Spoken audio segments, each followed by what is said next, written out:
Caros colegas, cá estamos nós a prosseguir os nossos trabalhos desta tarde, a audição que o Sr. Ministro de Estado e dos Negócios Estrangeiros. Aproveito para cumprimentar os Srs. Secretários de Estado que, entretanto, se juntaram aos nossos trabalhos.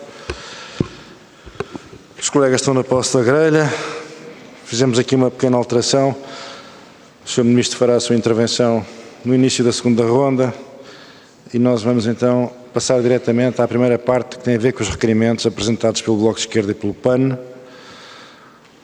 Não resisto aqui a dizer aos colegas, caros amigos, porque é que estes requerimentos não são subsumidos nos própria audição regimental?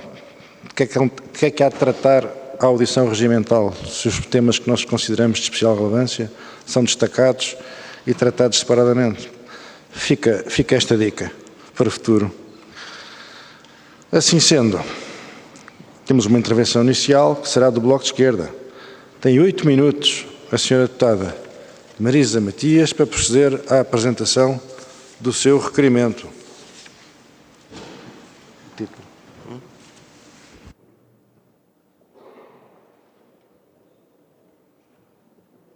Ora bem. Posso? Espera que isto é o doxinho. Vou botar aqui na pasta.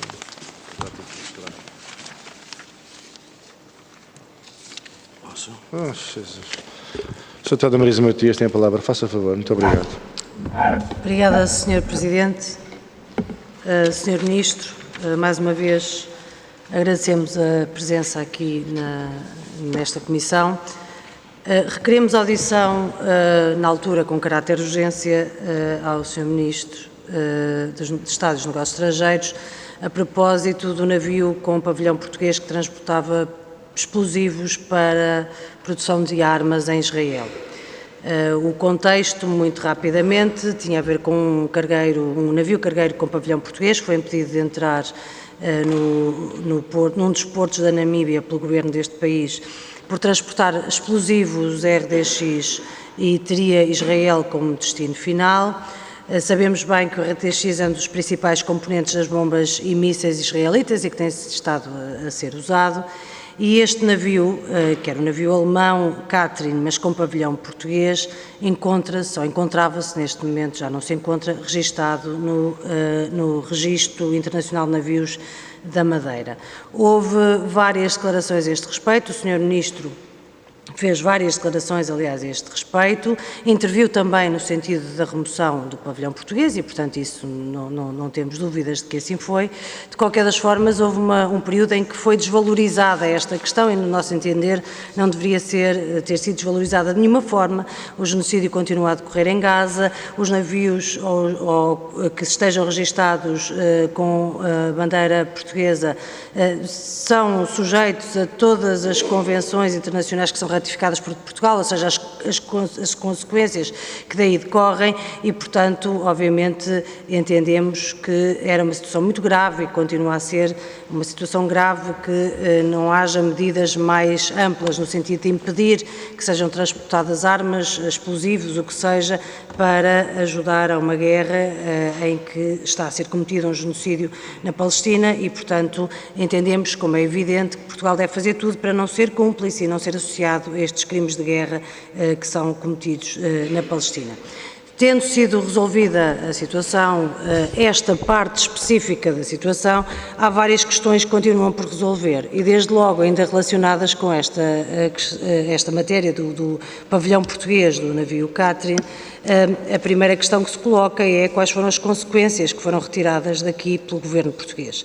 Porque não se trata apenas, como disse, de remover ou de fazer contactos e colocar pressão no sentido de que o pavilhão português seja removido, é preciso retirar outras conclusões, nomeadamente, pergunto ao Sr. Ministro, se o Governo já fez, ou se está a pensar fazer alterações no registro de navios da Madeira para excluir o uso do pavilhão em navios que estejam envolvidos em transporte de armas para Estados que são suspeitos de crimes de guerra, como é o caso de Israel. Também uma questão que está relacionada com esta é porque é que Portugal, tendo já suspendido a venda de armas a Israel, mantém a compra de material militar a empresas israelitas. Uma terceira questão é porque é que ainda não foi nada feito no que diz respeito, por exemplo, às entidades que no perímetro da administração pública continuam a contratar empresas que estão envolvidas em negócios em territórios ocupados e se o Governo está a pensar fazer alguma coisa a esse respeito. E num sentido ainda mais amplo, tendo em conta que o massacre do povo palestiniano não terminou, pode estar mais ausente mediaticamente, mas ele continua a existir, que há pessoas a ser condenadas à morte também por fome e por falta de outro tipo de apoio, e toda esta situação continua, se o Governo português já reconsiderou e se vai ou não fazer, como fez, por exemplo, a Irlanda, e associar-se à queixa da África do Sul, se vai ou não avançar para o reconhecimento do Estado palestiniano. Muito obrigada. Muito obrigado, Sra. Deputada. Deixa lá ver se eu não cometo o erro de há bocado. E agora vai falar. Agora, desta vez, tem o Sr. Ministro a possibilidade de responder de imediato à Sra. Deputada interpelante. Faz favor, Sr. Ministro. Muito bem. Bom, muito obrigado, Sra. Deputada Marisa Matias. Deixe-me dizer o seguinte, só precisar as circunstâncias, porque há aqui muita poeira que na altura foi agitada. A Namíbia aceitou que este navio lá fosse, revogou à última da hora. Deu autorização para... Só quando começou o barulho cá fora, a Namíbia é que resolveu revogar a sua autorização. Pronto. Esta é a primeira coisa que é preciso dizer, porque se ficou com a ideia de que a Namíbia tinha feito uma coisa extraordinária, não. A Namíbia, perante uma pressão... Pronto. Nós não tínhamos nenhum conhecimento deste barco. Assim que tivemos, começamos a fazer as nossas diligências. Atenção, que o material explosivo... Primeiro, o barco não ia para Israel. Ia para os portos de Bar, no Montenegro, e Koper na Eslovénia. Era para aí que ia o barco. E ia com 50% desse material explosivo para a Eslováquia e a Polónia e os outros 50% para Israel. E havia aqui um problema, que a parte do material explosivo é para ajuda à Ucrânia. E, portanto, isto punha questões. Bom, portanto, essa é a primeira coisa. Agora, tem toda a razão quando diz que Portugal, ao contrário de governos anteriores, que agora, enfim, o Partido Socialista aparece como... Bom, o Partido Socialista até o dia 1 de Abril não proibiu a exportação de armas para Israel e também não fez nada para reconhecer o Estado da Palestina, zero. Portanto, mudou de posição do dia 1 para o dia 2 de Abril, parece. Bom, portanto, isto é a primeira coisa. E, portanto, que é preciso dizer aqui. E aqui, neste ponto muito concreto, o que aconteceu foi que nós fizemos todas as diligências. No dia 28 de setembro, a empresa dona do barco disse que estava disposta para retirar o pavilhão português. Pronto, assim foi. A partir desse momento, qualquer responsabilidade nossa, em termos jurídicos, estava exonerada. Embora nós tivéssemos alguma responsabilidade sobre o navio, já não tínhamos nenhuma responsabilidade sobre a carga do navio, estar ou não estar a ajudar eventuais crimes ou eventuais violações do direito internacional humanitário em território de Gaza. Portanto, isso imediatamente nos pôs ao abrigo. E depois, tecnicamente, foi extremamente difícil fazer essa mudança de pavilhão. Demorou algum tempo, porque tinha que ser feita em alto mar. E, portanto, isto originou. Foi feito. Devo dizer que esta matéria foi... a empresa em causa, com o Estado português, e nomeadamente com o registro na Madeira, se comportou absolutamente de boa fé desde o início, dizendo sempre onde estava, todas as diligências que estava a fazer, as dificuldades que tinha, mas sempre garantindo que nunca iria para porto algum, fosse ele qual fosse, sem mudar o pavilhão, de forma a que Portugal estivesse completamente tranquilo. E, portanto, nós estivemos sempre tranquilos. Também disse aí que eu fiz várias declarações, e eu fiz declarações conforme as informações que tinha. E uma coisa que me chocou muito foi, nomeadamente a líder do Bloco de Esquerda, a dada altura vir dizer que eu sou o barqueiro da morte ou do genocídio. Quer dizer, isto são coisas, sinceramente, só mesmo pessoas que não têm, digamos, que fazem do combate político uma arma de arremesso absolutamente inaceitável, é que podem dizer coisas dessas. Porque, como eu digo, não vi até agora nenhum governo, a não ser o nosso, a proibir a exportação de armas para Israel. Houve um momento, em 2008 ou 2009, em que houve uma decisão única nesse sentido, mas não uma proibição. Pronto. E, portanto, tudo se resolveu desta maneira. Repare que, enfim, isso aconteceu, está retirado o pavilhão, Portugal deixou de ter qualquer responsabilidade, já não tinha jurídica estrita, mas deixou de ter qualquer responsabilidade sobre o barco e pronto, agora não sei o que aconteceu ao barco, talvez os senhores o tenham seguido e saibam. Também era interessante ver isso, quer dizer, porque isso é uma coisa que é, do meu ponto de vista, relevante, é qual é a decisão final disto. Há uma outra coisa que eu queria só dizer aqui, e que é muito importante, também do meu ponto de vista, que é esta. Esta matéria não é da responsabilidade do Ministério dos Negócios Estrangeiros. Esta matéria é da responsabilidade da Direção-Geral de Recursos Marítimos, que depende da Secretaria de Estado do Mar, que depende do Ministério da Economia. Foi-me sempre dirigida a minha pergunta e eu nunca fugi, porque nós temos uma política clara nestas matérias, não tenho nenhum problema, até porque sou Ministro de Estado, em dar a cara por decisões do Governo. Mas estas decisões são do Ministério da Economia, não são do Ministério dos Negócios Estrangeiros. E, portanto, queria só fazer esse ponto, porque podiam dirigir-se àquele Ministério que tinha capacidade para fazer isso e não a um que não tem essa capacidade. Mas, como eu disse, como viu, eu não fujo a nenhuma questão e, portanto, não deixei de tomar as dores do Governo e explicar aquilo tudo o que fizemos. Quanto ao futuro, aquilo que lhe digo é que nós mantemos a nossa política.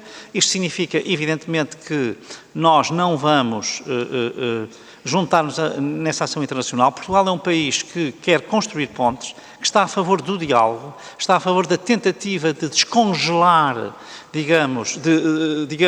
não é descongelar, é de tentar baixar, desanuviar é a palavra, as relações, porque nós estamos preocupados é com as pessoas que estão a morrer em Gaza. E algumas ações não servem nada, não tiram nada disso. O sofrimento em Gaza não diminui porque faz isto ou faz aquilo.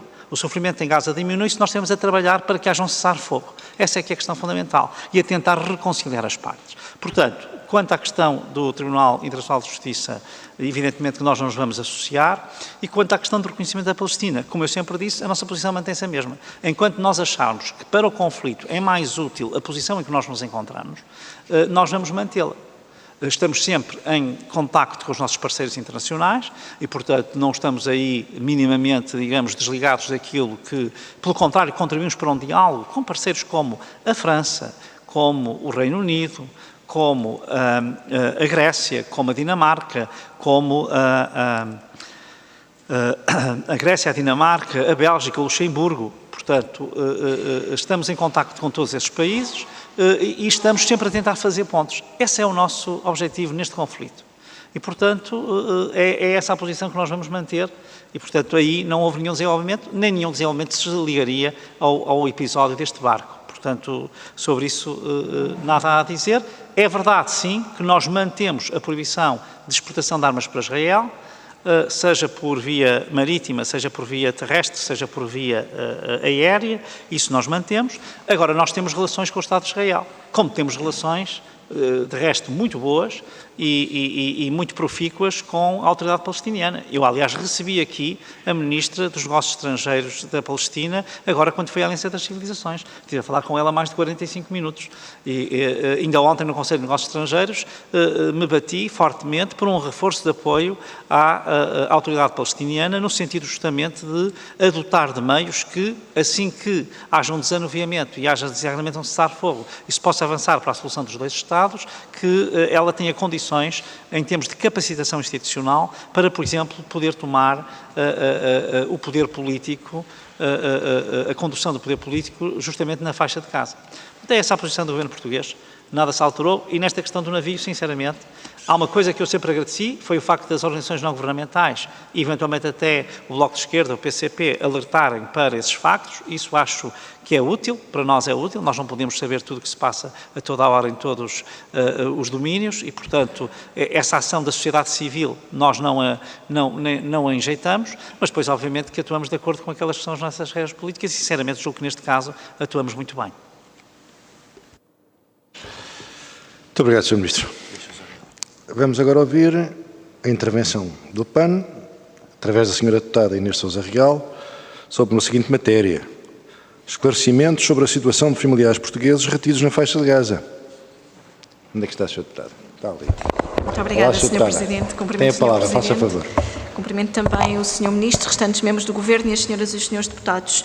Relativamente àquilo que possa ser o resgate de cidadãos portugueses ou de familiares de cidadãos portugueses na faixa de Gaza, nós sabemos o contexto humanitário que se vive na região, também sabemos os esforços que Portugal já fez no passado para precisamente trazer familiares portugueses para Portugal, e queria começar por isso mesmo, Sr. Ministro, relativamente àquilo que foi feito em março para proceder ao resgate humanitário de cerca de 140 pessoas que estavam sinalizadas como tendo ligações a Portugal. Continuamos a ter cidadãos que nos contactam dizendo que têm familiares nesta região, e por isso mesmo gostaríamos de perceber o que é que está a ser feito pelo Estado português para salvar não só os familiares de cidadãos que têm vindo a sinalizar estes casos, como também aquilo que possa ser a responsabilidade no apoio a quem ainda resida na região. Por outro lado, e tendo em conta os casos em concreto, falo nomeadamente uma da queixa de um cidadão, João Tomás Bossa, o que é que tem sido feito em termos de comunicação para perceber junto das autoridades, nomeadamente luxemburguesas, onde este reside, e das embaixadas, para perceber se existem ou não efetivamente familiares, como tem vindo a ser sinalizado ao longo de todo este tempo e das queixas sucessivas que nos chegam. Se de facto, quer na embaixada luxemburguesa, quer também nas demais embaixadas, o que é que está a ser feito para sinalizar eventuais pessoas que possam persistir na região. Depois, por outro lado, Sr. Ministro, aquilo que temos em termos de informação é que tem havido uma recusa por parte do Ministério em reunir quer com o próprio cidadão, quer com a família, e gostaríamos de perceber se efetivamente se confirma esta situação ou não, e porque é que o Governo português não resgatou então pelo menos 14 pessoas que estão sinalizadas como sendo familiares diretas de um cidadão português. Depois, por outro lado, e também no espaço de uma semana, logo após a primeira semana da invasão de Israel no Líbano, levaram a cabo 2 missões de salvamento e evacuações de cerca de 60 portugueses e seus familiares, pelo menos 44 numa primeira missão e 16 numa segunda, mas em Gaza, em mais de um ano, a indicação que temos é que temos pelo menos 14 pessoas que permanecem e que não foram evacuadas. E nesse sentido, por que razão é que o Ministério dos Negócios Estrangeiros, segundo a informação deste cidadão, deu como solução possível aos cidadãos portugueses que desesperam por ver a sua família e este reagrupamento a pagar das suas pensas esta vinda, e não houve aqui o maior esforço para esta reunião familiar. Muito obrigada. Muito obrigado, Sra. Deputada. Tem a palavra o Sr. Ministro. Bom, muito obrigado, Sra. Deputada. Bom, deixe-me dizer o seguinte, portanto, o Estado português trata os cidadãos portugueses todos por igual, e o critério que usa é um critério rigoroso e que é aquele que tem de usar. E o critério é que são, de facto, os familiares de portugueses que sejam familiares diretos, ascendentes ou descendentes de primeiro grau e cônjuges de cidadãos com nacionalidade portuguesa ou com residência legal em Portugal. E destes não há notícia, há sempre possibilidade de haver alguém perdido que não se tem, não há notícia de haver nenhum na faixa de casa neste momento. Isto é, não há notícia. Refere-se a um caso a que eu já respondi aqui. Eu fiquei extremamente surpreendido com este requerimento, porque eu já vim cá falar sobre o caso João Tomás Bossa. Bom, esse caso é o caso de um cidadão nacional que é casado com uma senhora que é palestiniana ou luxemburguesa. Bom, e o que esse senhor pretende, e ele já foi recebido mais do que uma vez até pelo Gabinete do Secretário de Estado das Comunidades Portuguesas, ou pelo menos uma vez foi seguramente, portanto, já fez o seu contacto. O que esse senhor pretende é que se tragam os familiares da mulher dele. Neste momento ele já vai numa lista de 140. Pessoas que não têm nenhuma ligação a Portugal. Portanto, não são familiares dele, são familiares da mulher dele. E são todos eles cidadãos palestinianos sem nenhuma ligação a Portugal. Repare, eu vou dizer o seguinte, eu compreendo o drama humano, porque todos nós gostaríamos de salvar toda a gente a todo lado. Mas a obrigação do Estado português, aqui quem tem esta obrigação, quando muito, é o Estado luxemburguês, porque a senhora tem cidadania luxemburguesa. E o Estado luxemburguês nunca, não sei o que é que fez quanto a esse respeito, mas a nós nunca nos interpelou no sentido de fazermos algo. E nós também não teríamos condições de resgatar 140 pessoas que não têm ligação nenhuma a Portugal. Eu peço imensa desculpa, mas nós não podemos fazer isso. E como lhe digo, do ponto de vista humano, como ser humano que sou, e todos nós, adoraríamos e gostaríamos imenso de podermos ir salvar toda a gente que está em situações de conflito, independentemente da sua nacionalidade. Mas o Estado tem determinados meios e são esses os meios que tem e tem regras que, de resto, são as regras seguidas por todos os Estados que estão ao nosso lado. Portanto, aqui, sinceramente, eu compreendo o drama humano da pessoa em causa, mas não compreendo que faça uma campanha deste tipo quando conhece perfeitamente todos os contornos e conhece as dificuldades destas operações. Por exemplo, há uma coisa que as pessoas não têm noção, que não está agora aqui em causa, mas que vale a pena fazer pedagogia sobre isso. É que mesmo quando nós elegemos cidadãos nacionais, ou familiares de cidadãos nacionais, que nós trouxemos muitos que não têm nacionalidade portuguesa, mas estão dentro do critério do ascendente, descendente, e portanto direto, ou cônjuge. E portanto trouxemos, ainda agora do Líbano também vieram, portanto, temos trazido esses nacionais. O que nós temos que perceber é que, a partir do momento em que nós trazemos essas pessoas, estas são as obrigações que nós temos em termos internacionais e são aquelas que nós estamos a cumprir. Evidentemente que se houver português ali. Mas, como eu dizia, há uma coisa que as pessoas não sabem e queria fazer pedagogia sobre isto.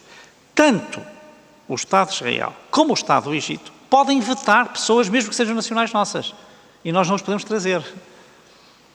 Portanto, também é preciso ver isso. É que isto não basta nós querermos. É preciso depois, com o Estado, onde nós vamos ter, neste caso é na fronteira, não é? da faixa de Gaza com os Montes Sinai, ou com o território do Sinai, que é preciso que estas duas, por um lado, a autoridade que efetivamente domina a faixa de Gaza, que é Israel, e por outro lado, a autoridade egípcia, que é aquela que tem que receber na fronteira, estejam de acordo. Portanto, isso é para se perceber que são operações extremamente delicadas, sempre preparadas com grande discrição, porque elas têm riscos grandes, não apenas para os próprios que estão a ser resgatados, mas também para aqueles que estão a fazer essa operação. E, portanto, isto não é uma coisa que se faça, como eu digo, nós estamos sempre em estado de prontidão, porque temos de estar, e no Ministério dos Estrangeiros e também no Ministério da Defesa, que nos dá uma cooperação absolutamente extraordinária nesta matéria, mas, evidentemente, que nós não podemos fazer aqui. Portanto, aqui nós estamos a seguir os critérios. E se nós não seguirmos os critérios, a lista torna-se interminável.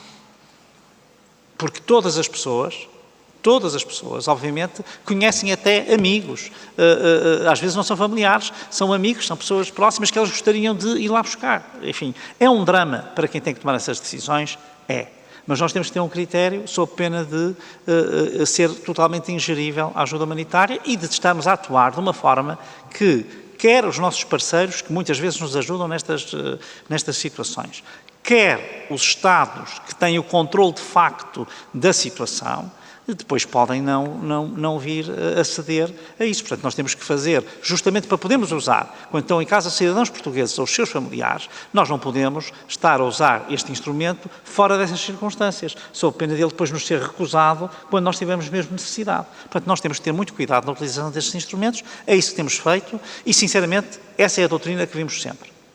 Verdade seja dita que, olhando para o que foi o passado, e houve muitos exemplos de operações de resgate nos últimos anos, todas elas obedeceram estes critérios e obedeceram estes critérios de uma forma, como eu digo, que está de acordo com aquilo que são as normas ou os padrões, talvez seja melhor dizer assim, internacionais para este tipo de operações. Muito obrigado, Sr. Ministro. Vamos agora passar a palavra ao Partido Socialista e vamos usar da palavra dois deputados que decidiram dividir o tempo, o Sr. Deputado Paulo Pisco e o Sr. Deputado João Paulo Rebelo, no conjunto em 8 minutos, pelo que cada um disparado 4. O Sr. Deputado Paulo Pisco, um prolixo orador, vou pedir-lhe que se contenha por respeito ao seu colega e camarada. Faz favor.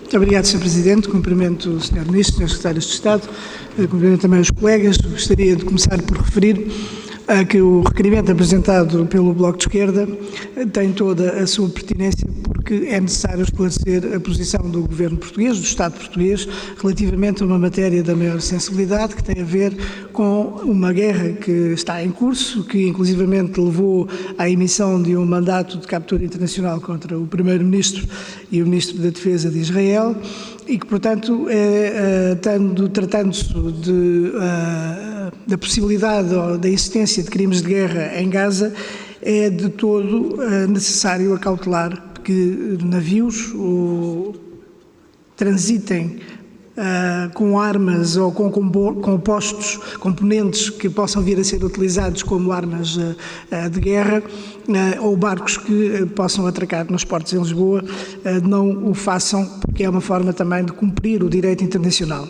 o direito internacional humanitário e depois, por outro lado, também o Tratado sobre o Comércio de Armas, que proíbe que armas ou componentes que se destinem a conflitos possam ser viabilizados no seu trânsito por um determinado país.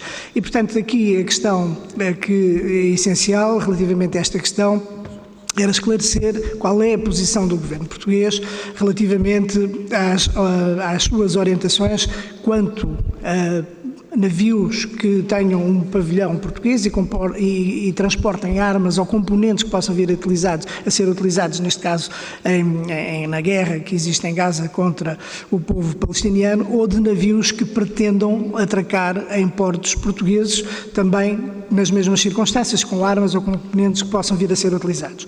E isto por duas ordens de razões. Em primeiro lugar, porque o navio Catarina, da parte do governo português, mereceu algumas hesitações. O Sr. Ministro demorou algum tempo a tomar uma posição que fosse clara relativamente ao impedimento de esse barco com um pavilhão português poder transitar precisamente com o pavilhão português, mas também posteriormente porque houve um outro barco que veio a atracar em, creio que 9 e 10 de novembro, que veio a atracar no Porto em Lisboa e que se suspeita, eu digo suspeita porque na realidade não se sabe, mas a própria Amnistia Internacional tomou uma posição desta natureza com base no facto de poder haver material que se destinasse também à faixa de Gaza.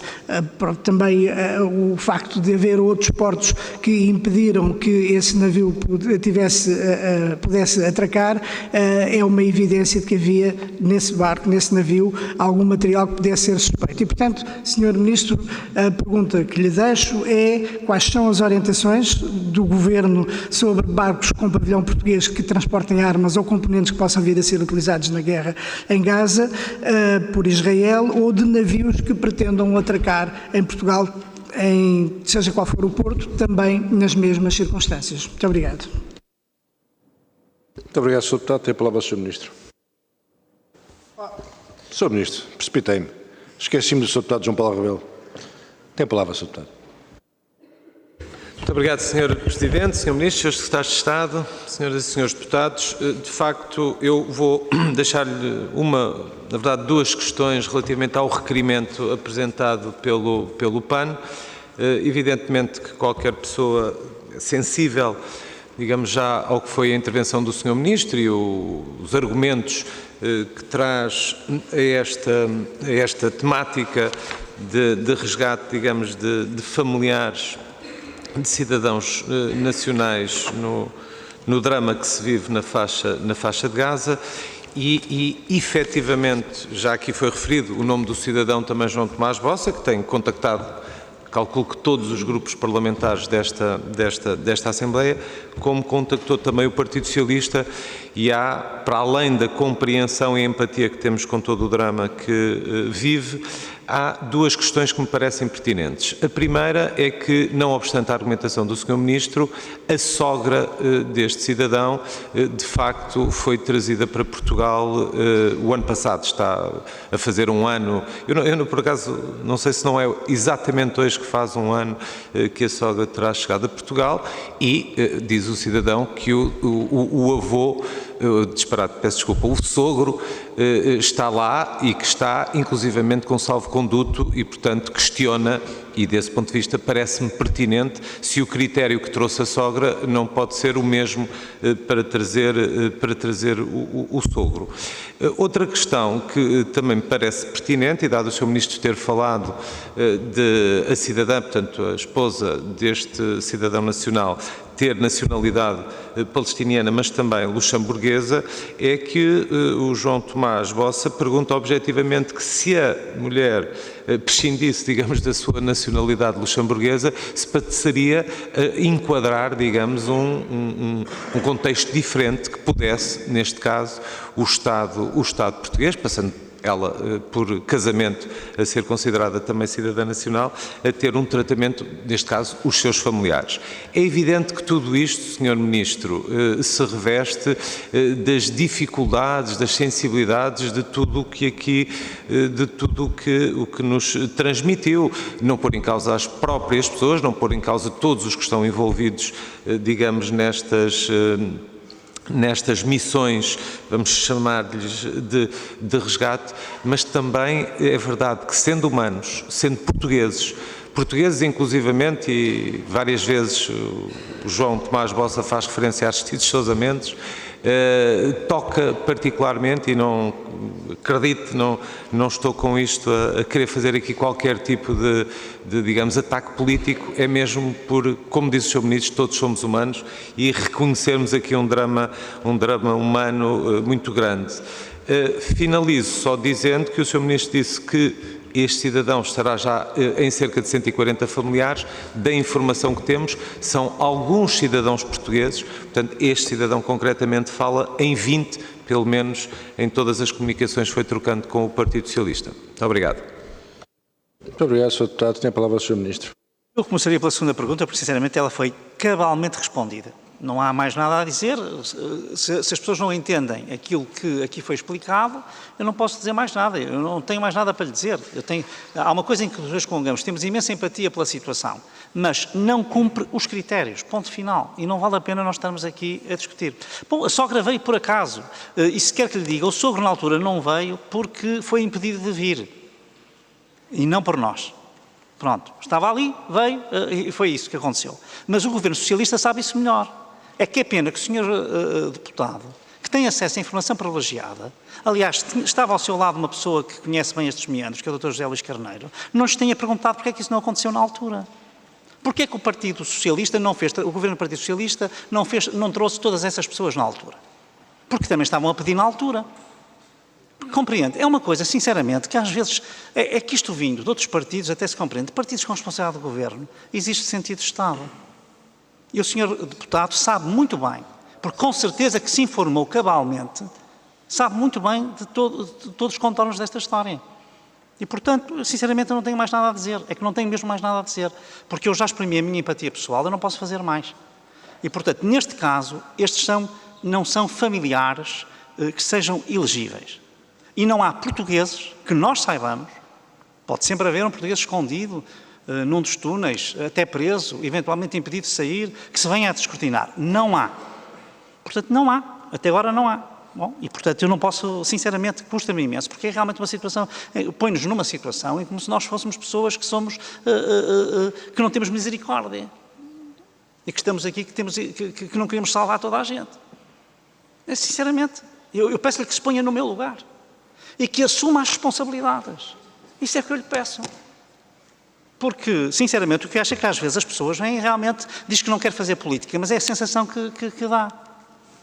Sinceramente, porque uma pessoa que já esteve nos sapatos, um partido que já esteve nos sapatos do Governo, tem a obrigação de perceber muito bem as coisas que aqui estão em causa e que há coisas que não se podem fazer. E pronto, e é mesmo isso. Enfim, sobre isto não tenho mais nada a dizer, até julgo que tudo o que tinha a dizer está dito, está explicado, portanto não vou responder, se me voltarem a perguntar, sinceramente não vou, a não ser que haja uma pergunta nova. Essa pergunta não tem, do meu ponto de vista, nenhuma novidade. Passando para o segundo ponto, Sr. Deputado Paulo Pisco, sinceramente, também não compreendo muito bem, há aí um ponto novo na pergunta, mas não compreendo muito bem a insistência neste assunto, porque eu já expliquei tudo. Pergunto-lhe também, o Ministério dos Negócios Estrangeiros, em março, que decisões tomou quanto à exportação de armas para Israel? Sabe? Talvez tenha condições de saber. Não é diferente, desculpe, peço desculpa. O senhor está a pedir-nos a nós aquilo que o seu governo, há 8 meses, foi incapaz de fazer, quando nós já fizemos. Certo? É que não é mesmo assim. É mesmo assim. E na altura a situação em Gaza já era muito preocupante. Em março, desculpa, em fevereiro e março já era. Em outubro, novembro não era. Mas em fevereiro e março já era. Portanto, esse é um ponto que, sinceramente, quer dizer, virem com lições de moral, sinceramente, pessoas que estiveram no governo durante 8 anos. É como uma questão de reconhecimento. Estiveram 8 anos no governo, não reconheceram a Palestina. E agora, de repente, querem todos reconhecer a Palestina. Mas, por favor, essas mesmas pessoas que não a reconheceram durante 8 anos, que legitimidade têm para vir exigir esse reconhecimento agora? Esse é que é o ponto. Bom, segundo ponto, que é o ponto que também não é para o Ministério dos Negócios Estrangeiros, mas, enfim, na minha função vicariante, responder-lhe-ei, que é o tal navio que não trazia armas. Esse navio, 9 dias antes de estar no Porto de Lisboa, esteve no Porto de Barcelona, no Porto de Valência, no Porto de Casablanca. E antes tinha estado num Porto francês, num Porto italiano. Não houve nenhuma objeção. Vá ver, veja bem, que esse navio que trazia imensa material para Portugal, e que não era material, é de todo o tipo, desde roupas, mantimentos, até material perigoso para a indústria química portuguesa, e que não trazia nenhum material militar que fosse para Israel, trazia 3 ou 4 componentes de avião, que até houve quem falsamente viesse dizer que estava na lista que o Ministério das Infraestruturas publicou, que vieram dizer que não estava na lista quando estava lá, e que ia para os Estados Unidos. Portanto, aí não havia nenhuma razão para impedir o acesso ao Porto. Quer dizer, depois queria saber quem é que é responsável pelos prejuízos de contentores e contentores e contentores com carga que vinham para as empresas portuguesas trabalharem, quando não havia nenhuma suspeita, nenhum indício, nenhuma razão para achar que havia lá qualquer material de guerra. Portanto, sinceramente, não vejo, nesse caso, que realmente aí sim é uma pergunta nova, nesse caso não vejo, sinceramente, o que é que nós íamos fazer. Nós não vamos proibir o acesso a navios só porque agora há um movimento que de repente diz que há isto e que há aquilo. Nós temos que o fazer com base em documentos. Temos a nosso crédito uma coisa, quando foi preciso tirar o pavilhão, nós fizemos que o pavilhão saísse. Pronto. Neste caso, não se punha essa questão, porque evidentemente não havia nenhum indício mínimo. Todos os portos o receberam, com exceção do Porto de Algeciras a dada altura, por razões que nós não sabemos quais são. Pronto, decidiu fazer isso. Mas o mesmo Estado espanhol, que num dia recusou, claro que quando a carga aqui para Barcelona e que foi para Valência, há que receber a carga. Depois para Algeciras já não havia carga suficiente, porventura já ninguém quis receber. Pronto, não sei o que é que se passou. Só estou a dizer que o mesmo Estado, o único caso que há é um porto que recusou a entrada do barco, só um. Itália, França, Espanha em 2 portos, Marrocos. E aqui diz isto, mas eu que saiba, Marrocos está a favor da Palestina e da faixa de Gaza. E o Estado espanhol, que recebeu em 2 portos, é o Estado que tem feito uma campanha muito, aliás, sempre articulada connosco, tem tido sempre o cuidado de nos envolver, de nos chamar a atenção para aquilo que estão a fazer e de dialogar connosco, nomeadamente os estrangeiros. Espanhol comigo fala todas as semanas e muitas vezes fala nas questões do conflito do Médio Oriente, muitas vezes não são essas, muitas vezes são, mas que é conhecida a posição do Estado espanhol. Pode entrar em Barcelona, pode entrar em Valência, porque é que não havia de entrar em Lisboa? Esta é a minha questão. 8 dias antes. É a única questão que eu deixo aqui. Muito obrigado, Sr. Ministro. Vamos agora ouvir o Sr. Deputado Bruno Ventura, que dispõe igualmente 8 minutos. Faz favor, Sr. Deputado, tem a palavra. Boa tarde, Sr. Presidente, Sr. Ministro, Sr. Secretário de Estado, caros colegas.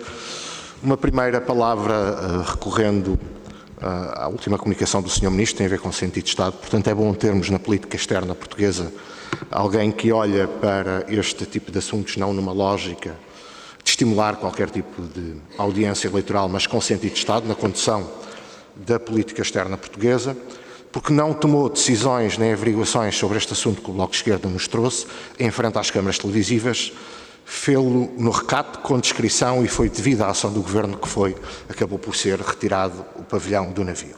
O Sr. Ministro já referiu alguns dados, mas convém reforçar alguns esclarecimentos. Estamos a discutir sobre este requerimento do Bloco de Esquerda um navio alemão com pavilhão português com registro temporário no Registro Nacional da Madeira. O navio não transportava armamento. O navio transportava material explosivo. o navio não ia atracar num porto israelita, ia atacar em 2 portos no mar Adriático. O que nos leva a concluir que talvez o Bloco de Esquerda e agora o Partido Socialista, que se associou a este requerimento surpreendentemente, confie que o Sr. Ministro possa ter poderes de adivinhação. Repare, são largas centenas de navios que estão registados no Registro Internacional da Madeira. Não é possível o Ministro, que não tutela a área, saber à cabeça o que leva cada navio, qual o destino final. Atuou quando teve informação qual seria o destino final. Mas mesmo essa decisão política não é uma decisão leviana, porque dos 3 Estados a que correspondem a esse destino final, 2 são simultaneamente membros da União Europeia e membros da NATO. E, portanto, o Sr. Ministro julgo ter referido, parte desse material explosivo serviria à indústria para o combate na Ucrânia. Portanto, mesmo a própria decisão não é uma decisão leviana. Só pode ser leviana de quem olha para o sistema internacional entre os bons e os maus. Mas a verdadeira questão não tem a ver com o navio. Tem a ver aqui com uma forma como o Bloco de Esquerda e agora o Partido Socialista olha para a política externa e para a política internacional. Tem uma visão da realidade. Neste caso, no conflito de Médio Oriente, até acusa com uma determinada leviandade, tendo em conta o Estado que é, o tipo de população que representa, utiliza recorrentemente o termo genocídio, o que, quanto a mim, nós deveríamos ter alguma cautela quando o utilizamos, porque tem um peso muito significativo na história.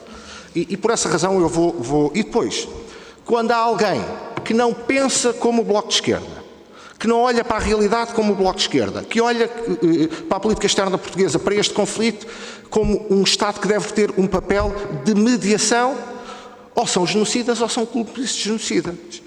Isto é que é a gravidade do assunto. Eu vou ler aqui alguns momentos do requerimento do Bloco de Esquerda que comprovam o que estão a dizer, só para perceber o complicado e quão ofensivo isto pode ser. Ora, vejamos. Esta inação e complacência pode fazer do Estado português cúmplice do genocídio em curso e cúmplice de crimes de guerra.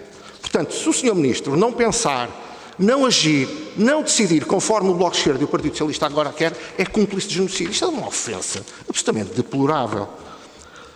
Uma outra citação. Pode constituir uma violação séria dos direitos humanos e das leis humanitárias internacionais, colocando a República Portuguesa, portanto, aqui já não é só o Sr. Ministro, é o Sr. Ministro do Estado português, em risco de cumplicidade, nomeadamente com o crime de genocídio, como outros atentam contra as mais elementares direitos humanos. Só uma última nota sobre este assunto, para que saibamos, elogiando a atuação do Sr. Ministro. Não há nenhum quadro sancionatório ao abrigo da União Europeia ou do Conselho de Segurança da ONU que limite o transporte ou a venda de armas para Israel. O Sr. Ministro atuou com discrição e de boa fé. O que não nos parece é que sobre este conflito temos sempre esta perspectiva que ou fazem como nós fazemos ou são cúmplices de genocídio. Isto pode estimular qualquer audiência, mas não ajuda a resolver conflito nenhum. Muito obrigado.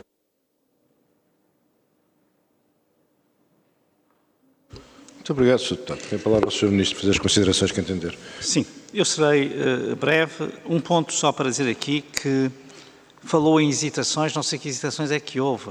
Eu fiz uma declaração com base em Bruxelas sobre este assunto, com base na informação que já nos tinha enviado o armador e depois enviou-nos ainda mais informação. Como eu disse, o proprietário alemão usou sempre toda a boa fé e mandou-nos primeiro uma informação e eu respondi com base nessa informação. E depois mandou-nos informação adicional, porque nós fizemos perguntas adicionais, e respondeu com base nisso. E o que respondeu foi Eslováquia, Polónia, Israel, 50% para os 2 primeiros, 50% para o outro. Mas a carga vai ser toda descarregada nos 2 portos do Adriático. Pronto, isto foi o que respondeu. Esta informação nem existia a primeira vez que eu falei, porque não existia o destino final, não estava ainda identificado. Não estava identificada a natureza das empresas quanto ao destino final. Depois veio-se a verificar que, nos 3 casos dos 3 países, as empresas eram empresas fabricantes de armamento. Portanto, isso veio-se a verificar só mais tarde. Portanto, a natureza das empresas. Portanto, a informação veio, digamos, ela não veio de maneira nenhuma a conta-gotas, mas foi sendo dada, depois até foi dada ainda mais e mais pormenores, portanto, tudo isso foi perfeitamente alcançado e ponto final. Depois, há outra questão que eu vou dizer. Mesmo que, eu tenho, para não dizer que tenho quase a certeza, mas assim, diria que uma certeza muito forte de que mesmo que não se tivesse retirado o pavilhão, nunca o Estado português seria responsável por qualquer crime, apesar disto. Portanto, o nexo de causalidade nestas questões é extremamente complexo. Às vezes as pessoas falam politicamente no espaço público, mas não têm noção, ou parece que não têm noção, de quais são as exigências jurídicas. E, portanto, isso nem sequer se punha. Mesmo assim, eu estou de acordo que, tendo em conta aquela que foi a decisão que o Estado português tomou, através do governo atual, não do governo anterior, do governo atual, faria sentido retirar o pavilhão numa circunstância destas, uma vez que foram identificadas as empresas como empresas de armamento. Pronto. Mas isso não quer dizer que, se não tivesse sido retirado, que alguma vez nós pudéssemos ser acusados de cumplicidade. Tenho as maiores dúvidas, para não dizer que tenho a certeza, de que isso não aconteceria. E, portanto, estamos aqui a falar justamente de pressupostos jurídicos altamente complexos. Como é verdade também, e por isso nós aguardamos as decisões dos tribunais internacionais pertinentes, a questão do genocídio é uma questão diferente da violação das leis internacionais humanitárias. E, portanto, tem que ser demonstrado juridicamente, tem critérios muito exigentes. Eu não estou a dizer que ele não possa ser demonstrado, não estou a dizer isso, porque a situação, de facto, em Gaza é catastrófica do ponto de vista humanitário, não há dúvidas sobre isso, e tem-se agravado imenso nos últimos 2 meses, e especialmente no norte de Gaza, mais do que no resto do território, e, portanto, enfim, não estou a fazer nenhum juízo jurídico sobre essa qualificação, estou só a dizer que, enfim, também aí se põem questões do ponto de vista jurídico. Portanto, queria deixar só esta nota. As coisas não são só porque alguém diz, de repente acontecem. Não é assim. E, portanto, é preciso ter cuidado nestas matérias e ter sentido de Estado e de responsabilidade. Muito obrigado, Sr. Ministro. Tem a palavra pelo Chega o Sr. Deputado Diogo Pacheco Amorim. Faz favor, Sr. Deputado. Muito obrigado, Sr. Presidente, Sr. Ministro, Sr. Secretário de Estado, Srs. Deputados. Sr. Ministro, no que ao conflito israelo-árabe diz respeito, a tradição diplomática portuguesa tem sido de equilíbrio e de prudência. É a postura que melhor defende o interesse nacional. Assim, tem sido posição constante de Lisboa, independente de governos e declarações partidárias, a solução de 2 Estados. É também na justa medida em que a realidade a permita ou venha a permitir a preferência do Chega. Com todas as dificuldades que se colocam a uma política de equilíbrio, Portugal tem sido sempre muito eficaz a geri-la. Ninguém em Israel terá esquecido a enorme importância que teve o nosso apoio logístico, através da disponibilização da base das Lajes, para o suprimento de armas na vitória israelita na guerra de Yom Kippur em 1973. Ao mesmo tempo, Portugal teve e tem uma relação amigável com a autoridade palestiniana e com o governo de Ramallah, o que evidentemente não é incompatível com um posicionamento muito firme ao lado de Israel contra o terrorismo islâmico e contra o Hamas. A capacidade de navegar nestas subtilezas prova a qualidade que a nossa diplomacia pode ter quando quer tê-la. É uma pena ver este Governo, pela mão do Sr. Ministro, afastar-se tanto da estratégia estavelmente seguida por Portugal ao longo dos tempos. O caso que hoje aqui debatemos, o cargueiro de pavilhão português, Catherine, é resultado da política de parcialidade e de ativismo que, na nossa opinião, o Governo PSD-CDS decidiu seguir contra a nossa tradição diplomática, contra o nosso interesse e contra a nossa independência. Em vez de neutralidade, preferiu a imprudência de um passo tão grave e perturbador da nossa relação com Israel como um embargo ao fornecimento de armamentos. Quando o Estado hebreu trava uma luta de sobrevivência contra o Irão e a sua constelação de proxies, a política de Portugal foi a de mover todos os esforços à sua disposição para deixá-lo indefeso. É evidente que Portugal não retirará nenhum dividendo da política ideológica seguida pelo Governo. Não ficaram, nem ficarão fortalecidas as nossas relações com o Estado árabe ou muçulmano, pois que ninguém em Riad, ou no Cairo, ou em Rabat, virou as costas aos Estados Unidos pela sua aliança histórica com Israel, e ninguém o teria feito connosco se Lisboa se tivesse mantido fiel à sua política de sempre. As relações com Israel, pelo contrário, sofreram rude golpe. E porquê? Porque o Sr. Ministro de Estado e dos Negócios Estrangeiros, na nossa opinião, confundiu a política externa portuguesa com a política do documentariado e da opinião pública. Tudo isto é agravado por um outro e bem grande, na nossa opinião, mais uma vez, erro de avaliação do Governo. O Sr. Ministro dos Negócios Estrangeiros geriu a nossa política externa como se a pressão global sobre o governo israelita fosse durar para sempre. Contou com a vitória de Joe Biden e dos democratas nas recentes presidenciais americanas. Apostou claramente no cavalo errado. No novo contexto internacional, e que se materializará dentro de apenas um mês, a aliança israelo-americana ver-se-á reforçada e Portugal, tanto quanto outros Estados europeus que desenvolveram no último ano uma política objetivamente anti-israelita, ficarão isolados e contra a principal potência da NATO. Situação impensável para um país atlântico como o nosso e cuja estratégia externa deve privilegiar a concertação com os nossos aliados norte-americanos. O mau julgamento, mais uma vez, na nossa opinião, do Sr. Ministro dos Negócios Estrangeiros, ameaça causar sérios danos a Portugal. Frente a tudo isto, a pergunta que verdadeiramente importa colocar não é se o cargueiro Catherine transportava ou não transportava explosivos cujo destinatário final era Israel. O que importa saber, Sr. Ministro, é se o Governo tem prestado alguma atenção aos principais acontecimentos internacionais dos últimos meses, se compreende que acorrentou Portugal ao lado errado deste conflito e se já estará a considerar levantar este embargo que não faz qualquer sentido. Muito obrigado, Sr. Presidente. Muito obrigado, Sr. Deputado Diogo Pacheco Amorim. Tem a palavra o Sr. Ministro. Sr. Deputado Diogo Pacheco Amorim, eu agradeço imenso a sua reflexão, porque ela deixa a minha consciência tranquila. Quando o Bloco de Esquerda acha que nós somos cúmplices do genocídio e quando o Chega acha que nós estamos do lado errado da história, é sinal de que nós devemos estar certos. Porque estamos... Falou no início, há uma contradição. Falou na posição de prudência e de cuidado que Portugal sempre teve. Essa é a do Governo.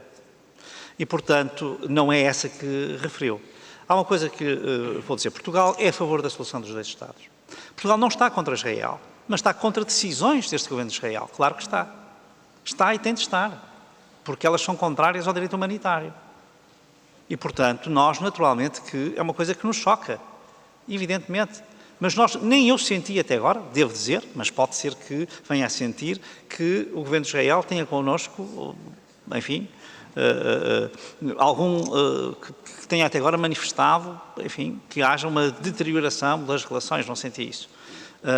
Como não senti da autoridade palestiniana, que justamente julgo que tem apreciado muito a forma como nós estamos neste conflito a tentar ser construtores de pontes, especialmente dentro da União Europeia. Essa é a linha que nós seguimos, é a linha que eu acho que nós temos de seguir, não vejo outra, sinceramente, e é a linha da minha consciência, portanto, que também é uma coisa que é fundamental, é olhar para este conflito e olhar também para o drama humano. A mim choca-me que não se olhe para o drama humano que está a ocorrer em Gaza, que não haja compaixão. Que não haja compaixão da parte do Chega. E, sinceramente, isso é uma coisa que me choca. Se não houver outro valor, ao menos esse. E, portanto, é uma coisa que acho que é importante nós termos aqui presente. Agora, daí, sinceramente, acho que a linha política do Governo é a linha justa, que neste caso se impõe, de facto, um embargo às armas. Mas, repare, nós condenamos os atentados de 7 de outubro. Nós estamos sempre a defender o direito de Israel à legítima defesa. Nós condenamos de forma absolutamente determinante os dois ataques do Irão a Israel. E, portanto, aquilo que lhe tenho a dizer é que, sinceramente, nós julgo que estamos a ser bastante ponderados e a manter as portas abertas com as duas partes, que é uma coisa muito importante. Isso não é, em caso alguma, diria até, condescendência com o Hamas, com o Hezbollah e com outras organizações terroristas. Não há aí nenhuma condescendência da nossa parte. E, portanto, sinceramente, não compreendo essa crítica e vejo aí uma falta de compaixão com o sofrimento humano que, sinceramente, acho que é censurável. Muito obrigado, Sr. Ministro. Tem a palavra o Sr. Deputado Rodrigues Saraiva. Faz favor, Sr. Deputado. Muito obrigado, Sr. Presidente. Sr. Ministro, Srs. Secretários de Estado, cumprimento aos Srs. Secretários de Estado, que há pouco não estavam na audição anterior. Relativamente a estes dois requerimentos, que acabam por versar, embora situações diferentes, mas estão dentro daquilo que é uma situação provavelmente a mais complexa dentro daquilo que é a realidade geopolítica.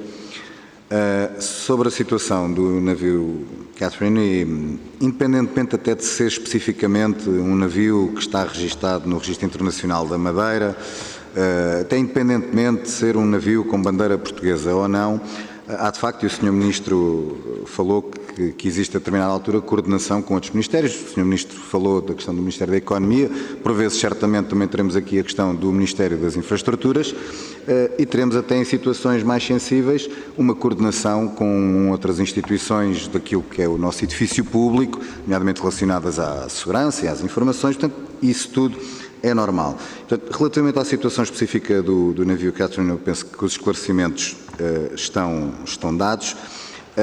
Eu gostava de saber, dentro dessa coordenação que o Sr. Ministro referiu, e até ela mais lata, até já olhando para a frente e para outras potenciais situações, as garantias ou como é que podemos até melhorar essa coordenação que existe de forma a que Portugal consiga garantir o cumprimento das responsabilidades internacionais de forma irrepreensível, como tem sido até hoje. Relativamente ao requerimento do PAN, também aqui um pouco até mais pensando à frente para outras situações, o requerimento do PAN refere a existência de 143 pessoas, portanto, portuguesas ou com ligações familiares. O Sr. Ministro já referiu que esse número não é exatamente não é exatamente correto, que será outro. E, portanto, sobre a situação específica da questão aqui de Gaza, se puder partilhar connosco alguma informação mais específica de ponto de situação do número de portugueses ou familiares que ainda possam estar, que precisam de ajuda, será uma boa informação a partilhar, mas eu quero aproveitar este momento até para perguntar, neste momento está a acontecer aquilo que está a acontecer na Síria, não vale a pena entrar em detalhes, todos nós sabemos o que é que está a acontecer, é se no âmbito da realidade da Síria, se Portugal já recebeu para parte de algum português ou familiar de portugueses algum pedido de auxílio, independentemente dele seja o âmbito desse pedido de auxílio. Portanto, saber se na questão da Síria já estamos a ser ativados enquanto Governo, enquanto Estado, para salvaguardar os portugueses que possam estar na Síria. Muito obrigado, Sr. Ministro. Muito obrigado, Sr. Deputado Rodrigues Saraiva. Tenho agora a palavra o Sr. Ministro, que aproveito para cumprimentar, bem como os restantes membros do Governo. Muito obrigado. Muito obrigado, Sr. Presidente. Agradeço, enfim, as perguntas formuladas. Devo dizer o seguinte, no caso do navio Catherine, a interação com o Ministério da Economia foi constante ao longo de todos os dias, portanto foi uma interação. E depois no outro caso, que era o caso da entrada do navio, e até com o Ministério da Justiça por causa da questão do registro de navios, que depois foi a ver que não tinha relação com o Ministério da Justiça, mas numa fase inicial também foi envolvido. Depois no caso do outro navio, que se referiu há pouco o deputado Paulo Pisco, foi Economia e Infraestruturas e Ministério dos Estrangeiros. Portanto, esses ministérios que têm, obviamente, a tutela, não deixaram de consultar o Ministério dos Estrangeiros para justamente perceberem pela sua sensibilidade, por alguma sensibilidade que isto poderia ter sobre a nossa política externa, estivemos em interação. E também, aqui ou ali, com o Ministério da Defesa, até às vezes para informações técnicas sobre a natureza das pressupostas ou supostas cargas que poderia haver, etc. Portanto, tudo isso tem sido sempre articulado e, portanto, sinceramente, acho que aí, sob esse ponto de vista, estamos bem. Depois, quanto à questão que pôs, no caso da faixa de Gaza, como eu digo, nós não temos informação de mais nenhum português ou elegível, isto é, familiar português elegível, não temos. Como eu digo, isto não quer dizer, nestas situações são dinâmicas e por vezes descobrem-se pessoas que não se estava à espera. No caso da Síria, havia uma religiosa e um funcionário da ONU, ambos nacionalidade portuguesa. A religiosa quis manter-se em território sírio, justamente pela função que aí ocupa, e o funcionário que foi identificado, penso que já nem estava depois em território. Portanto, primeiro foi difícil até encontrá-lo, porque ele justamente já estaria noutro local. Portanto, isto é a informação que nós temos até agora. Como eu digo, estas informações são sempre suscetíveis de serem alteradas, e nós temos essa preocupação de monitorizar, acompanhar isso, e portanto sempre que chega notícia sobre algum português, evidentemente que, nomeadamente através da Secretaria de Estado das Comunidades Portuguesas e da Direção-Geral dos Assuntos Consulares e Comunidades Portuguesas, que estão sempre, enfim, eu diria, alerta para estas situações, evidentemente que pode haver aqui alguma alteração ou até algum desconhecimento e que venhamos a corrigir essa situação mais tarde. Enfim, mas até agora não temos nenhuma informação para além destas. Muito obrigado, Sr. Ministro. Tem a palavra a deputada Marisa Matias, Bloco de Esquerda. 6 minutos. Obrigada, Sr. Presidente. Sr. Ministro, novamente, permita-me que volte às questões colocadas anteriormente. Com toda a justiça que deve ser feita a este Governo, por de facto ter sido o primeiro Governo a suspender a venda de armas a Israel, e isso sempre o referimos e continuaremos a referir, essa justiça tem que ser feita. A verdade é que desde essas ações iniciais do Governo em abril deste ano até agora muita coisa mudou, e não foi para melhor, mudou para pior.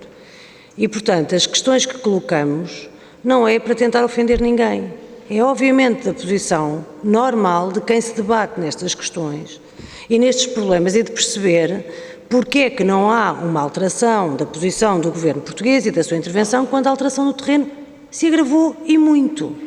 E permita-me, Sr. Ministro, que comente algumas das observações que foram feitas pelo Sr. Deputado Bruno Ventura. Não foi o Bloco de Esquerda que disse que poderia incorrer no crime de cumplicidade com o genocídio o facto de não ser feito nada em relação a este pavilhão português num barco. O Governo português e o Estado português, e bem, subscrevem muitas das convenções e estão abrangidos pelo direito internacional. E essa questão e essa consequência veio desde logo da nossa assinatura na Convenção para a Prevenção e Repressão do Crime de Genocídio, entre outras. Portanto, é o direito internacional que faz essa observação. Nós podemos perder aqui imenso tempo a discutir se é genocídio, se não é genocídio. Essa terminologia também não foi o Bloco de Esquerda que a trouxe. Aliás, há uma queixa no Tribunal Internacional de Justiça que foi acionada pela África do Sul e à qual se associaram já vários países, também europeus, e que de facto coloca esta questão ao Tribunal Internacional de Justiça precisamente para impedir, para que se impeça que ocorra um genocídio que está a ocorrer neste momento na Palestina. O Tribunal Internacional de Justiça, em janeiro, ordenou que Israel fizesse tudo que estivesse ao seu alcance para prevenir esse genocídio e nada aconteceu, agravou-se. Aliás, foi também dito a Israel que devia entregar um relatório em que fossem indicadas todas as medidas em detalhe de todas as ações que foram feitas por Israel para impedir esse genocídio.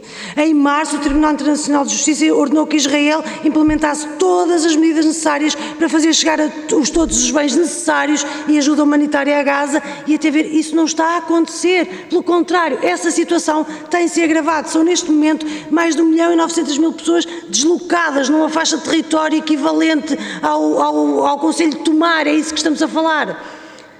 É esta área de território vedada por todas as partes, em que as pessoas não podem sair, não podem fugir, em que mais de metade do território está completamente destruído, em que há mais de 40.000 pessoas que foram assassinadas, há mais de 220 funcionários humanitários que foram assassinados, há jornalistas assassinados como nunca houve em nenhum outro conflito. A situação não é igual a mais nada que possamos comparar. E, portanto, estarmos aqui a tentar encontrar desculpas semânticas para justificar o injustificável é, para mim, incompreensível.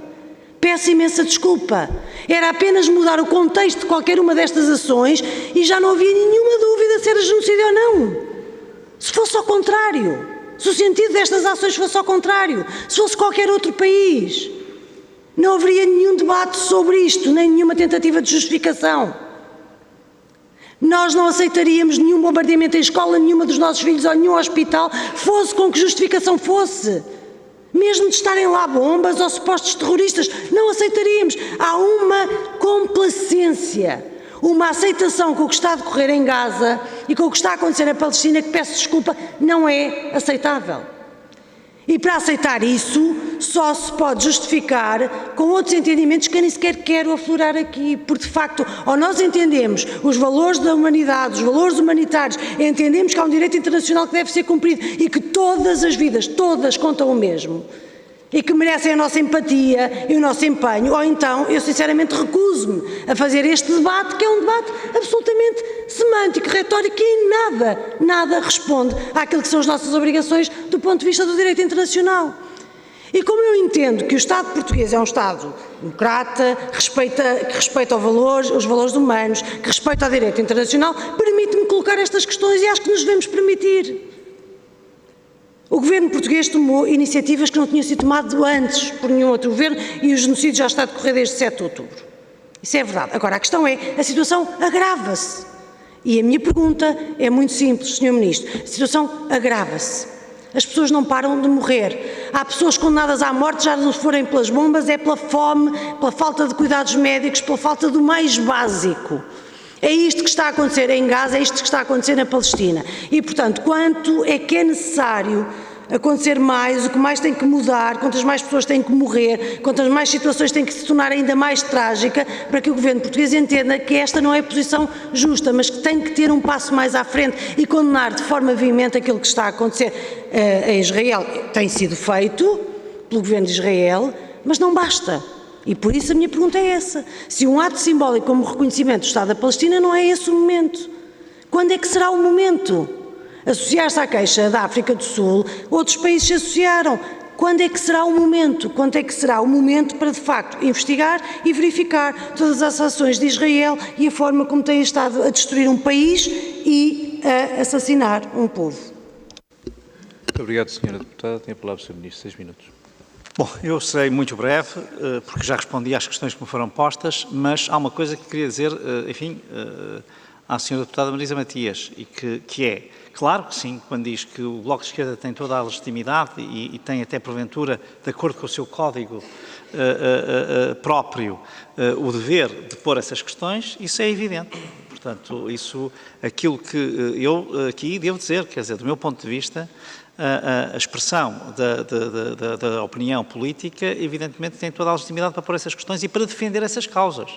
Agora, eu, como membro do Governo, também tenho a obrigação de defender aquela que eu julgo que é a perspectiva mais justa, mais correta, mais adequada e que também corresponde ao interesse de Portugal e àquela que é a missão de Portugal enquanto um Estado que procura buscar justamente soluções para este conflito.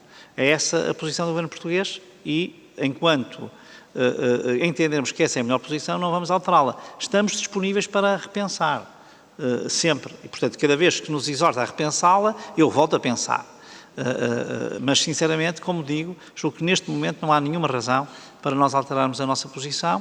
Há razão, sim, para trabalharmos muito, como ontem fiz no Conselho de Negócios Estrangeiros, para que se encontre uma solução, para que, por exemplo, se promova uma reunião de todo o Conselho de Negócios Estrangeiros com a autoridade palestiniana. É algo que ontem foi, enfim, nem foi apenas sugerido por nós, foi por muitos outros Estados, mas em que nós estamos totalmente de acordo. Assim como é importante fazer uma reunião com Israel para justamente avaliar essas relações da União Europeia com Israel à luz deste conflito e não apenas, digamos, naquilo que se costuma dizer na gíria, business as usual. Portanto, ou seja, para pôr essa questão. Em tudo isso, nós estamos na linha da frente a defender que isso seja feito. Agora, a nossa posição está clara, a sua posição também é clara, ambas julgo eu que são legítimas no debate político e, portanto, enfim, esse gesto queria ter para dizer que de maneira nenhuma eu quero que deixem de defender aquilo em que acreditam, ao contrário. Portanto, isso é o que é suposto aqui. Muito obrigado, Sr. Ministro. Tem a palavra agora o Partido Comunista Português, deputada Paula Santos, 6 minutos.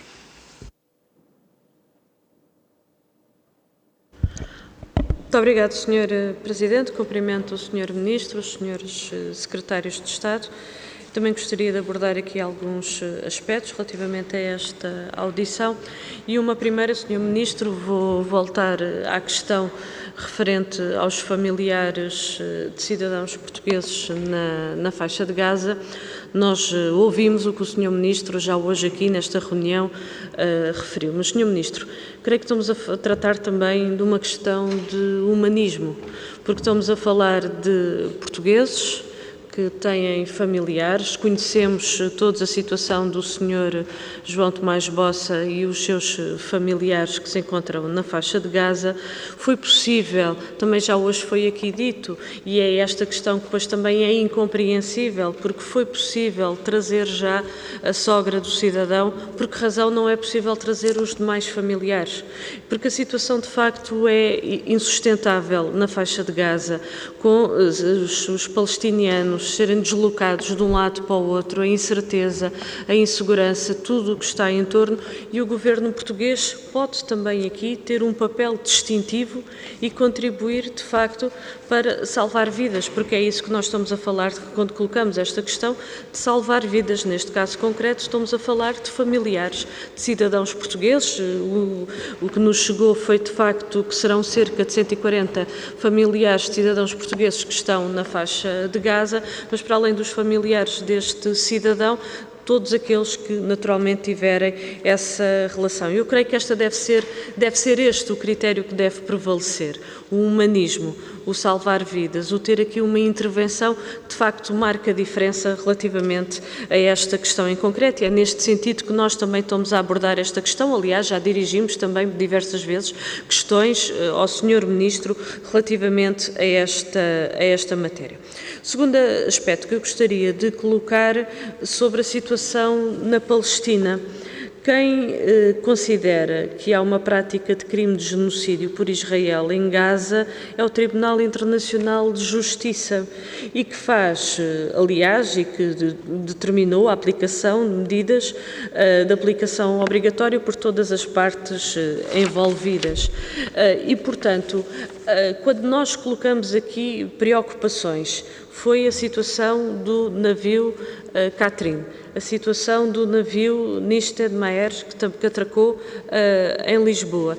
É de facto para que Portugal não seja de forma nenhuma, e o governo português não seja de forma nenhuma associado nem cúmplice de genocídio, que é aquilo que está a acontecer neste momento na faixa de Gaza, pelas mãos de Israel. E é esta preocupação de uma intervenção firme por parte do governo português, e neste caso concreto de estar ao lado certo. E estar ao lado certo é defender, não só de condenar Israel por tudo aquilo que está a fazer, a brutal agressão contra a população, contra o povo palestiniano. Os números são de facto dramáticos, mais de 45 mil pessoas que foram assassinadas, mais de 100 mil pessoas, mais de 100 mil vítimas, 1.900.000, melhor dizendo,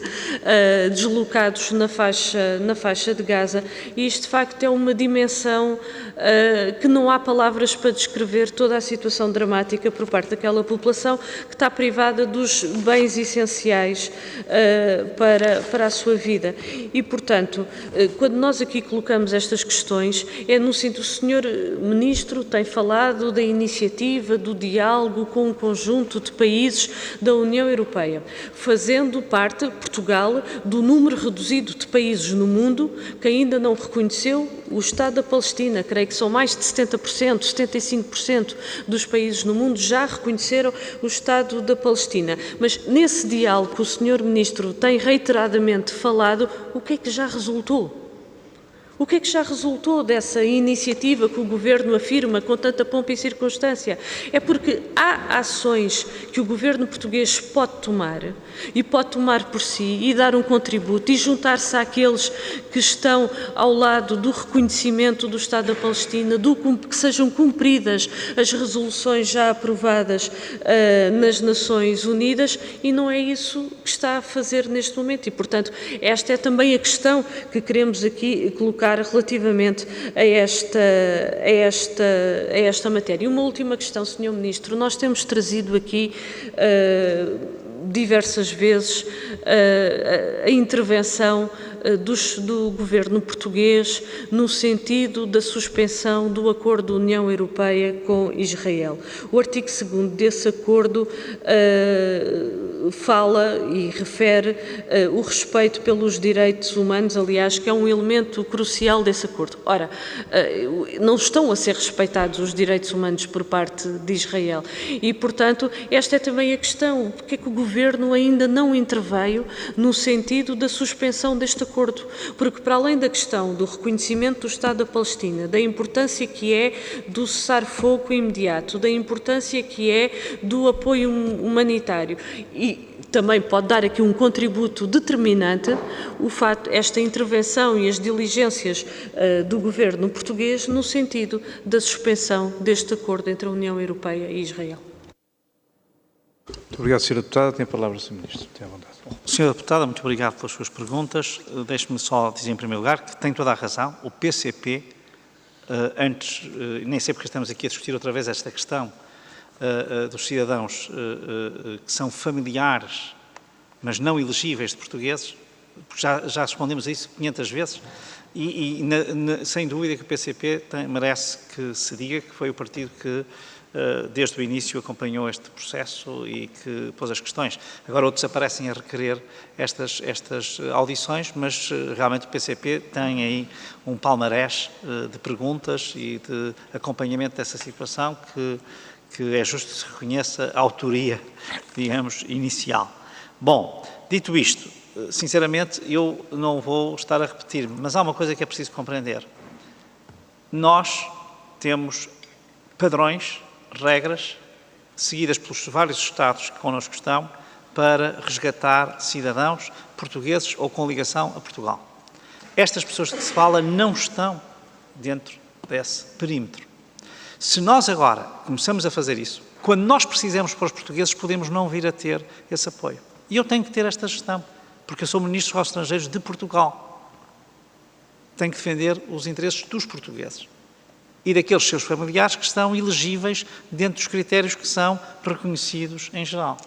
Se nós passamos a fazer isso, o que vai acontecer é que, a dada altura, quando nós precisarmos para os nossos cidadãos, às tantas não vamos ter hipótese de o fazer. Isto para mim é uma coisa que eu não posso deixar de pensar. Agora, a questão humana, como diz, é dilacerante, sem dúvida, para todos nós. Mas isso não significa que eu não tenha que pôr aqui, na veste que é a minha, que é de ser Ministro dos Estrangeiros do Estado português. Como, curiosamente, outros fizeram no passado, que agora falam aqui, mas quando foram lá, não trouxeram essas pessoas. E não foi por falta de indicação, mas porque têm que ter uma gestão responsável daquilo que é o interesse nacional e de que aquilo que é, porque os cidadãos portugueses não nos perdonariam no futuro que nós tivéssemos desperdiçado essas oportunidades com outros cidadãos que não eram da nossa responsabilidade e que ainda por cima há um Estado que tem essa responsabilidade e que a pode exercer. Pronto, enfim, isto é o que eu teria a dizer. Quanto à questão de Gaza, a situação humanitária é realmente catastrófica, tem toda a razão, tem-se vindo a deteriorar muito. Nos últimos meses tornou-se ainda mais difícil, de setembro em diante, do que era antes, e antes já era muito difícil, não tenho dúvidas sobre isso. Portugal tem condenado o governo israelita quando tem que condenar, mas mantém aquela que é a sua posição. Porque diz assim, mas eu não sei quais são os resultados dessa posição. Mas tantos Estados reconheceram a Palestina e o que é que isso alterou até agora? É que eu acho que nós devemos reconhecê-la quando isso contribuir para alterar, e não de uma forma gratuita que em nada contribui. Mas pronto, isto, enfim, é a posição deste Governo, ela é conhecida, está explicada, sinceramente, eu acho que nós até, enfim, quando alguma coisa se altera, talvez devamos renovar as perguntas, mas estamos sempre a debater os mesmos assuntos. Quando eles já foram respondidos, já conhecemos os argumentos de uns e de outros, e como eu digo, eu respeito profundamente. Aliás, até fiz aqui, tive o cuidado de dizer quem é que tinha posto a questão a propósito dos cidadãos que podem ser resgatados ou não, quem é que a tinha posto em primeiro lugar, e foi o PCP. Pois todos os partidos têm direito às suas opiniões e a usarem os instrumentos que têm à sua disposição, mas sinceramente eu acho que esta questão está mais que esclarecida e não merece mais esclarecimento e, portanto, nós não vamos sair dos argumentos que cada um tem e que são altamente respeitáveis, com certeza, e, portanto, não vou adiantar mais nada sobre este assunto. Muito obrigado, Sr. Ministro. Passo agora a palavra ao livre. Deputado Paulo Moacho, 6 minutos. Obrigado, Sr. Presidente, Senhoras e Senhores Deputados. Cumprimento também o Sr. Ministro, Srs. Secretários de Estado. Relativamente à questão do navio, acho que o Sr. Ministro também já explicou essa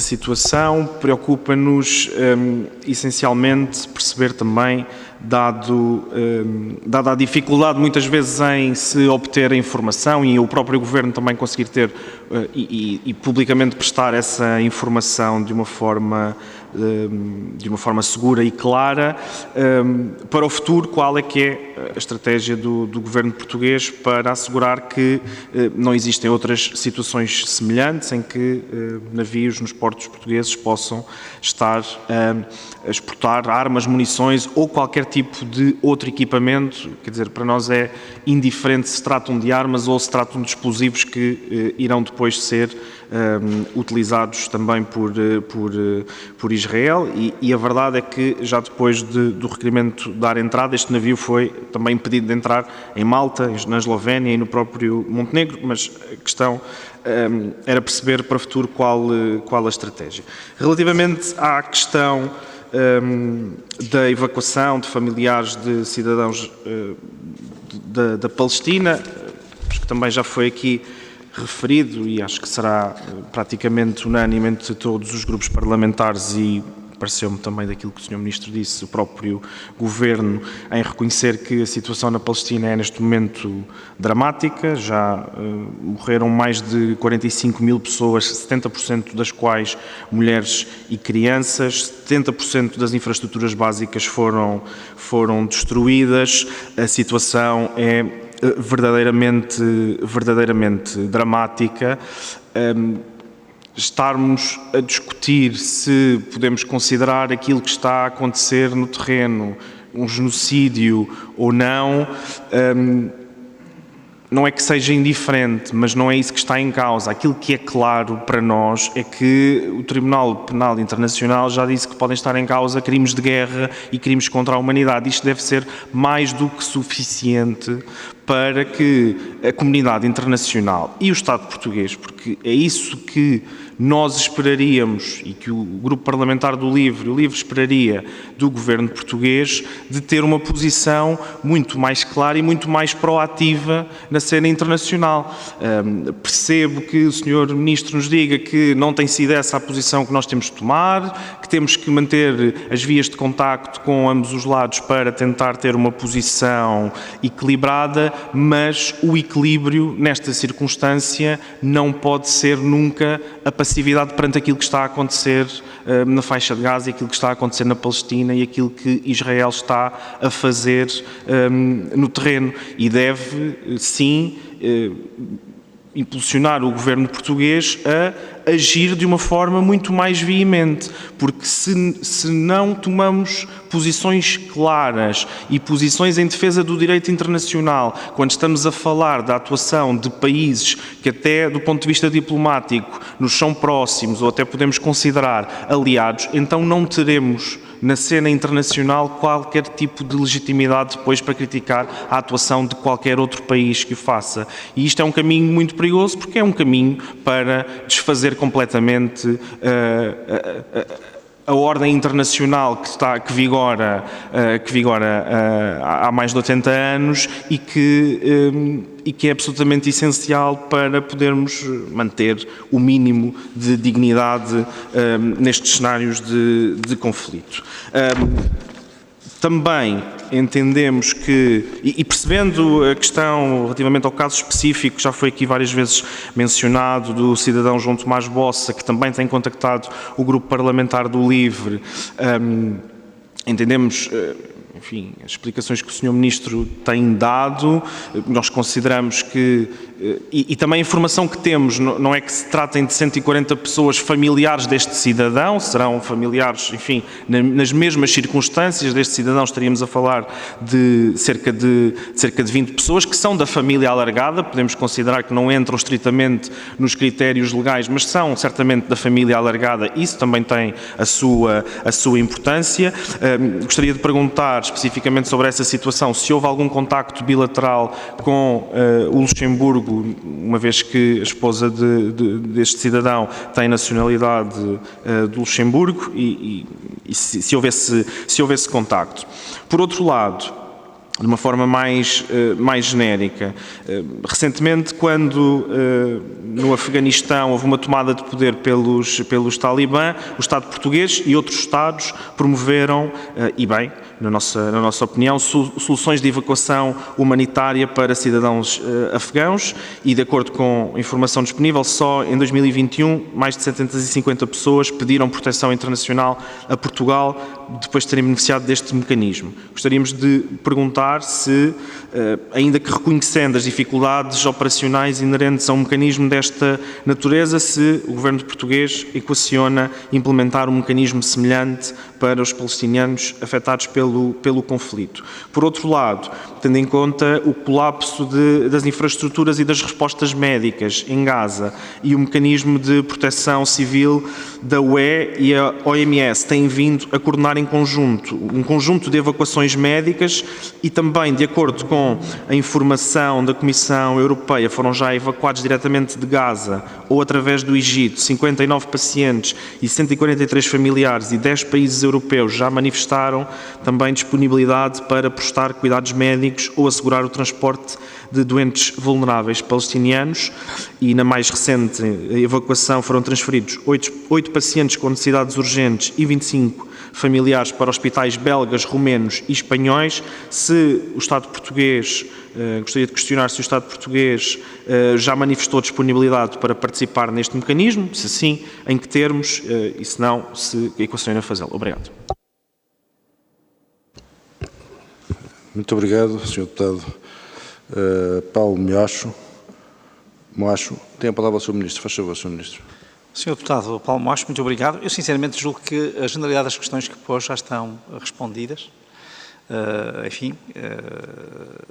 Seria aqui estar a repetir-me à exaustão sobre estas matérias. Como é evidente, o Estado português segue com atenção os movimentos dos barcos que têm pavilhão português, e sempre que detecta uma situação que mereça, neste contexto deste conflito ou de outro, que mereça a nossa intervenção, o Estado português fará a intervenção que tem de fazer.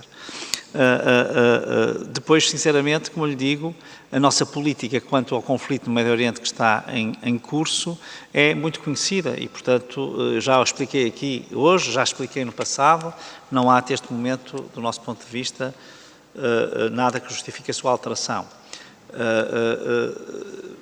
Acho, sinceramente, pouco aceitável que se diga que o Estado português não condena e que não é ativo. O Estado português é ativíssimo e condena as violações do direito internacional humanitário de forma veemente. Isso, outra coisa totalmente diferente, é o reconhecimento da Palestina. Uma coisa não tem a ver com a outra, são coisas totalmente diferentes. E, portanto, nós, no caso do reconhecimento da Palestina, temos a posição que eu aqui já expliquei abundantemente e, portanto, não vou repetir, porque julgo que não faz sentido que o faça, depois de já ter 2 ou 3 vezes aqui aludido aos critérios e até às razões que nos levam, por um lado, a ter a posição que temos. Se reparar na posição que teve o Chega, o Chega acha que nós estamos completamente alinhados com a Palestina, a autoridade palestiniana e até, eventualmente, o Hamas. Portanto, veja bem que, como a leitura da posição do Governo é totalmente diferente consoante os campos. Não, quer dizer, é uma coisa que se tem que dizer, porque isto mostra que há uma linha que, porventura, há setores mais radicais de um lado ou setores mais radicais do outro, não agrada, mas que é a linha do Governo português e que eu acho que é uma linha correta, justa e, para já, aquela que... Não quer dizer que ela não possa ser revista, pode ser revista, mas tem que ser revista com fundamentos. Dito isto, quando se refere à questão dos cidadãos, sinceramente, os critérios, eu expliquei aqui isso à exaustão e estou, sinceramente, de consciência completamente tranquila quanto a isso, embora, obviamente, o nosso sentido humanitário, nós queríamos salvar todos. Os 1,9 milhões, não eram 140 ou 130 ou 150. Agora, é preciso uma ligação efetiva ao Estado português e não uma ligação que não é tão efetiva, sob pena de nós, no futuro, prejudicarmos portugueses em operações, e isso é que, do meu ponto de vista, nós não podemos fazer. Dito isto, a nossa cooperação com a ajuda humanitária da União Europeia é total. Ainda ontem a senhora Comissária, a nova Comissária responsável pela ajuda humanitária, que de resto era antiga Ministra dos Negócios Estrangeiros da Bélgica, que não reconheceu a Palestina, mas que mostrou quais são as quantias em que nós reforçamos o apoio humanitário aos cidadãos em Gaza. É absolutamente colossal o esforço que está a fazer a Comissão Europeia e, obviamente, que no quadro da União Europeia nós teremos sempre disponíveis para toda a ajuda humanitária que seja necessária. Aliás, tem sido muito efetiva a nossa e, portanto, se houver alguma operação em que nós tenhamos, no plano, por exemplo, da saúde ou da ajuda a pacientes, possamos ter um papel, claro que Portugal está sempre disponível para essas ações de tipo humanitário e, portanto, assim que isso nos seja solicitado, nós estaremos sempre disponíveis para o fazer. Nesse quadro, portanto, a senhora Comissária sabe disso, porque ainda ontem eu tive a oportunidade de lhe dizer isso pessoalmente. E, portanto, sabe perfeitamente qual é a nossa disponibilidade. Essa gestão é sempre feita pela União Europeia de modo muito, eu diria, rigoroso e, portanto, nós estaremos aqui para aquilo que for necessário do ponto de vista estritamente humanitário, mas sempre, como eu digo, atreitos àquelas que são as regras e os padrões que os Estados com os quais cooperamos e, desgraçadamente, a União Europeia têm e que nós temos de cumprir no plano internacional e no plano europeu. Muito obrigado, Sr. Ministro. Eu agora vou sugerir aos colegas uma curta pausa de 10 minutos. Começamos daqui a 10 minutos, por volta das 45, por volta das 5:15 para as 6. Aproveitem para se refrescar um pouco, retomamos os trabalhos.